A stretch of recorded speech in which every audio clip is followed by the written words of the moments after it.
ناظرین، آج ایک بہت ہی اہم مسئلے کے اوپر ہم بات کریں گے کہ اس ملک کے اندر احتساب کے موجودہ نظام کی وجہ سے اور اکاؤنٹیبلٹی کی وجہ سے میں سمجھتا ہوں کہ ایک گول دائرے کے اندر ساری کی ساری قوم پھنس کے رہ گئی ہے. جو حکومت کے لوگ ہیں وہ یہ کہہ رہے ہیں کہ جی ہم ان کو نہیں چھوڑیں گے اور ہم نے کسی صورت NRO نہیں دینا اور اس کا احتساب لازمی ہوگا، جبکہ اپوزیشن یہ کہہ رہی ہے کہ یہ احتساب کا عمل جو ہے یہ ایک بائسڈ اور یک طرفہ ہے اور اس کو یکسر ختم ہی کر دیا جائے. اب یہ بات بڑھتے بڑھتے یہاں تک چلی گئی ہے کہ اب اداروں کو ملوث کیا جا رہا ہے اور ان کے خلاف جو گفتگو ہو رہی ہے، میں سمجھتا ہوں پوری دنیا کے اندر ہماری جگ ہنسائی ہو رہی ہے اور یہ نیشنل انٹرسٹ میں باتیں بالکل نہیں ہیں. تمام لوگ اپنی اپنی جگہ پہ بالکل رک گئے ہیں اور ایک جگہ پہ کھڑے ہو گئے ہیں اور سب کا موقف بالکل درست نہیں ہے. پہلے اگر ہم بات کریں کہ یہ کرپشن ایک انٹرنیشنل مسئلہ ہے اور یہ بہت بڑا میں سمجھتا ہوں مینس ہے جو قوموں کو گھن کی طرح کھا جاتا ہے. قائد اعظم محمد علی جناح نے 1947 میں جب پاکستان بنا ہے تو انہوں نے نشاندہی کی تھی کہ بر صغیر کے اندر خاص طور پہ یہ جو کاروباری طبقہ ہے، خوشحال طبقہ ہے، اس کے اندر کرپشن پائی جاتی ہے.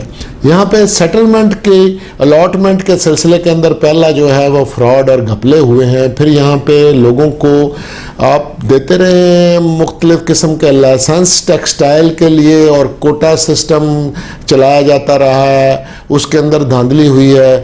ہم تو اتنے بدقسمت لوگ ہیں کہ یہاں پہ قرآن پاک کے لوگ پہ نام پہ بھی لوگوں کو لوٹ لیا گیا ہے.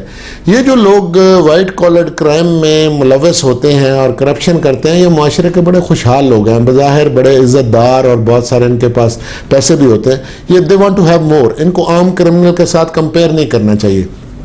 ہمارے احتساب کے نظام میں جو سب سے بڑی خرابی ہے وہ یہ ہے کہ ہم کہتے ہیں کہ one is not guilty until proven guilty. آپ اتنی دیر تک گناہ گار نہیں ہیں جتنی دیر تک کہ آپ گناہ گار پروو نہ ہو جائیں. لیکن میں سمجھتا ہوں کہ یہ جو کرپشن کے معاملات ہیں اور یہ وائٹ کالر کرائم ہے، اس کے اندر یہ والا رول نہیں ہے، دنیا میں کہیں نہیں ہے. مثلاً ایک کلرک ہے اور وہ اتنی اعلیٰ زندگی گزار رہا ہے کہ اس کا بیٹا HSN کالج میں پڑھتا ہے، بیٹی کہیں گرامر سکول میں پڑھتی ہے، لاہور کے سب سے خوشحال علاقے کے اندر اس کا ایک شاندار گھر ہے، لینڈ کروزر پہ وہ پھرتا ہے اور فرسٹ کلاس پہ وہ ٹریول کرتا ہے.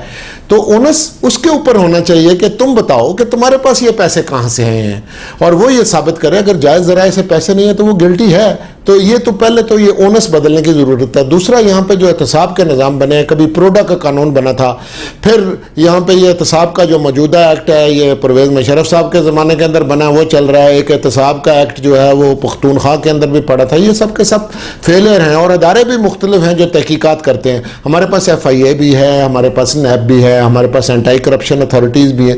وہ سب کے سب یہ کام کر رہے ہیں. لیکن اب لوگ یہ دیکھ رہے ہیں کہ یہ سارے کے سارے نظام میں ایک خرابی تو یہ کہ یہ بہت لمبا ہے. مثلاً احتساب کا جو موجودہ ایکٹ ہے اس میں لکھا ہے کہ 30 دن کے اندر اندر کیس کا فیصلہ جو ہے ٹرائل کے بعد ہو جائے گا. وہ ٹرائل کی کیا بات کرنے ہیں، یا تو انکوائریاں جو ہیں وہ 9-10 سال سے پینڈنگ ہیں. پھر اس کی اپیلٹ لیول پہ ہائی کورٹ میں، سپریم کورٹ میں بھی کیسز پینڈنگ ہیں. تو اگر کوئی گناہ گار ہے اسے سزا دیجیے، اگر کوئی بے گناہ ہے تو اس کو پھر رہا کیجیے. صرف ایک ایلیگیشن کے اوپر کسی کے اوپر آپ الزام لگا دیں اور اس کا ٹرائل بھی شروع کر دیں. اور خاص طور پہ یہ جو اتھارٹیز ہیں وہ بعض اوقات پریس کانفرنس کر کے وہی انویسٹیگیٹنگ ایجنسیز جو ہیں وہ لوگوں کے خلاف باتیں بھی کر رہی ہوتی ہیں. تو عزت ایک ایسی چیز ہے جو واپس پھر نہیں آتی کبھی بھی. تو اتنی زیادہ آزادی نہیں ہونی چاہیے. میں یہ سمجھتا ہوں کہ یہ 18ویں ترمیم کے بعد جو ایک خرابیوں میں سے ایک خرابی یہ ہوئی ہے کہ NAB کے چیئرمین کو لیڈر آف دی ہاؤس اور لیڈر آف دی اپوزیشن مل کے نامنیٹ کرتے ہیں. بالکل ایسے ہی جیسے الیکشن کمیشن کا چیئرمین بھی لیڈر آف دی ہاؤس اور لیڈر آف دی اپوزیشن کرتے ہیں. اتنی ڈیوائیڈڈ سوسائٹی میں یہ کوئی اچھا کام نہیں ہے. آپ پارلیمنٹ کو یہ اختیار دیجئے کیونکہ پھر لوگوں کو گریوینس ہوتا ہے اور ساتھ ساتھ گرے ایریاز ہیں. ایک ہی چیز کی تحقیق FIA بھی کر رہا ہے، اینٹی کرپشن اتھارٹیز بھی کر رہی ہیں، NAB والے بھی کر رہے ہیں. تو آپ کو یہ ایسا نظام لانا پڑے گا کہ ایک انویسٹیگیٹنگ ایجنسی ہو، ایک پروسیکیوشن ایجنسی ہو، ایک ڈیفینس ہو اور ایک ہی عدالت ہو. ابھی جو موجودہ نظام ہے اس کے اندر ایک خرابی یہ بھی ہے کہ بیل کا کوئی اختیار احتساب کی عدالتوں کو تو ہے ہی نہیں. میں سمجھتا ہوں وہاں پہ دینا چاہیے. پھر اس کی ایک حد مقرر کرنی چاہیے. مثلا 50 کروڑ روپے کے زیادہ کے جو کیسز ہیں ان کی تحقیق کا اختیار میں سمجھتا ہوں نیب کو ہونا چاہیے, یہ چھوٹے موٹے معاملات کا نہیں. پھر جو ٹیکس ریلیٹڈ ڈسپیوٹس ہیں, جو FBR سے متعلقہ کیسز ہیں, وہ وہاں پہ that can be taken care of. Taxation authorities کے پاس آپ جا سکتے ہو, اور یہ جو معاملات ہیں یہ نیب میں لانا ہر طرح کے کیسز یہ بھی مناسب نہیں ہے. پھر اگر کسی پہ ایلیگیشن ہے تو آپ اس کو لگاتار ایک اتنے دنوں کے لیے جیل کے اندر ڈال دیتے ہو, تو یہ 90 دن کا جو ریمانڈ کا پیریڈ ہے یہ بہت زیادہ ہے. عام قانون میں 14 دن کا ریمانڈ کا پیریڈ ہے, تو میں سمجھتا ہوں کہ یہاں پہ بھی ریمانڈ کا میکسیمم پیریڈ, فزیکل ریمانڈ کا پیریڈ 14 دن ہی ہونا چاہیے. کیونکہ جو اتنا لمبا ریمانڈ کا پیریڈ ہے جب آپ لوگوں کو دے دیتے ہیں تو اس کا بہت مس یوز ہوتا ہے. پھر بیل کے بارے میں بھی ہمیں سوچنا پڑے گا کہ بیل تھوڑی لبرلی دینی چاہیے. اب یہ بیل کے کیسز کے اندر بھی قوم رک گئی ہے. اب مین کیسز کا فیصلہ کر دیں. جج صاحبان کو بھی چاہیے کہ اس کو توجہ دیں کہ مین کیس ہی ڈیسائیڈ کیا جا سکتا ہے, آپ بیل کے اندر پڑھتے کیوں ہیں. تو یہ سارا کام کرتے کرتے ہوا یہ ہے کہ لوگ خوفزدہ ہو گئے, بزنس مین بھی رک گئے. میں ایک مشورہ حکومت وقت کو آپ کے چینل کے توسط سے بالکل مفت دینا چاہتا ہوں. دیکھیے, جس طرح پرائم منسٹر نے ایک اسکیم اناؤنس کی ہے کہ یہ جو ہاؤسنگ سیکٹر ہے, کنسٹرکشن کا سیکٹر ہے, اس کو انہوں نے کہا آپ جان سے مرضی پیسے لائیے, تو ہم آپ کو نہیں پوچھیں گے. تو دیکھیں ملک کے اندر ایک دم اکانومی رن کرنی شروع ہوگی. 50 سے انڈسٹریز ایسی ہیں جو ان کے کنسٹرکشن انڈسٹری سے منسلک ہیں, تو لوگوں کو روزگار مل گیا. آپ نے 2 دفعہ منسٹری اسکیمیں دی ہیں, اس میں انہوں نے کہا کہ آپ اپنے پیسے ڈکلیئر کر دیں اور اتنے % اگر آپ ٹیکس دے دیں تو آپ کو ہم نہیں پوچھیں گے. اس میں سے آپ نے ہولڈرز آف پبلک آفس کو ایکسکلوڈ کر دیا ہے, تو 10 سال میں جو رہے ہوئے ہیں, میں سمجھتا ہوں ان کو بھی ایمنسٹی دیجئے. 1 ٹائم معافی ضرور دے دیں اور لوگوں کے پیسے آئیں گے. اس طرح ہمیں کوئی فائدہ نہیں ہو رہا. ملک سے باہر پیسے چلے گئے ہیں, آپ کے تو انٹرنیشنل کانٹیکٹس بھی نہیں ہیں, آپ لوگوں کو باہر سے واپس لا بھی نہیں سکتے. تو آئندہ کے لیے کوئی کرپشن نہ کرے, یہ اکراس دی بورڈ احتساب ہونا چاہیے. اور اپوزیشن کو بھی میں یہ کہتا ہوں کہ آپ جو ہیں وہ بائیک آؤٹ کر کے باہر آ جاتے ہیں اور گورنمنٹ آرڈیننس سے قانون سازی لاتی ہے, وہ پھر ان کو واپس لینا پڑ جاتا ہے. آج کی حکومت کل کی اپوزیشن ہے, اور جو آج اپوزیشن ہے کل حکومت بھی ہو سکتی ہے. تو نظام ایسا چلائیں کہ جو سب کا احتساب ہو اور تسلسل کے ساتھ ہو. کہیں یہ الزام نہ لگے کہ جی پرویز مشرف صاحب کے زمانے میں شاید دونوں پارٹیوں کا, پیپلز پارٹی کا اور مسلم لیگ نون کا احتساب ہو رہا تھا, پھر بے نظیر نواز شریف کا احتساب کر رہی تھی, نواز شریف بے نظیر کا احتساب کر رہے تھے. اب الزام یہ ہے کہ شاید یہ جو حکومت وقت ہے یہ ان دونوں پارٹیوں کا جو ہے احتساب کر رہے ہیں. اور حالانکہ دیکھنے کی بات یہ ہے کہ میں آپ کو بتاؤں جو گپلے کے ٹوٹل کیسز ہیں ان میں سے جو سیاستدانوں کے خلاف ہیں, ٹوٹل صرف 31% کیسز سیاستدانوں کے خلاف ہیں.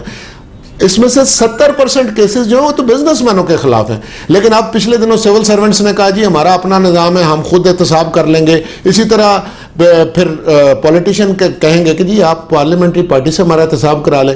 پھر جو جوڈیشری کا احتساب کا اپنا نظام ہے, اسٹیبلشمنٹ کا اپنا نظام ہے. میں سمجھتا ہوں کہ مقدس گائے کوئی بھی نہیں ہے, احتساب سب کا ہونا چاہیے, تسلسل کے ساتھ ہونا چاہیے, اکراس دی بورڈ ہونا چاہیے, تب تو یہ ملک آگے چلے گا. ورنہ عوام بھی بڑی پریشان ہے. اور اب تو اداروں کے اوپر جو ہے جس طرح کے الزام لگائے جا رہے ہیں, ہم نیشنل انٹرسٹ سے بھی بہت آگے تک جا رہے ہیں. تو لیٹس موو فارورڈ. ہمیں کھلے دل کے ساتھ ایک دوسرے سے مذاکرات کرنے ہیں. ہم سب تنقید کر رہے ہیں, ایک دوسرے کے ساتھ بات نہیں کرتے. اور پارلیمنٹ کے اندر اپوزیشن کو بھی اپنا رول ادا کرنا چاہیے. وہ کہتے ہیں آپ دو میں روٹ بیٹھے تھے مناؤ کون ہوئے, یہ بھی بات کوئی اچھی نہیں ہے. آپ کو لوگوں نے منتخب کیا ہے, آپ اسمبلی کے اندر جا کے اپنا پوائنٹ آف ویو بتائیے, بجائے اس کے کہ آپ بائیکاٹ کر کے باہر آ جائیں. اور حکومت کو بھی اتنی ہارڈ لائن نہیں لینی چاہیے کہ یہ آفٹر آل یہ پاکستان کے سارے ہم باشندے ہیں اور یہ سب لیڈر بھی یہیں کے ہیں. تو آپ آئندہ کے لیے یہ طے کر لیں کہ بہت بہتر طریقے سے چیزیں چلیں گی. اور انشاءاللہ اس ملک کے اندر اگر احتساب کا نظام منصفانہ اکراس دی بورڈ ہوگا تو چیزیں آگے چلیں گی. اس وقت دنیا جو ہے پریشان ہو رہی ہے. حالانکہ کووڈ-19 کے بعد پاکستان کی اکانومی اب چل پڑی ہے, یہ سی پیک وغیرہ کی وجہ سے بڑی بہتری ہے. ٹیکسٹائل کے اتنے ہمارے پاس آرڈر ہیں کہ ہم پورے نہیں کر پا رہے. ابھی پہلی دفعہ ہم نے یہ انٹرنیشنلی چیزوں کو میٹ کیا ہے کہ ہمارا جو بیلنس ہے وہ بہت اچھا ہوا ہے. ہماری اسی طرح کنسٹرکشن کی اور ہاؤسنگ کی انڈسٹری جو وہ کام کر رہی ہے, پل بن رہے ہیں, سڑکیں بن رہی ہیں, لوگ گھر بنا رہے ہیں.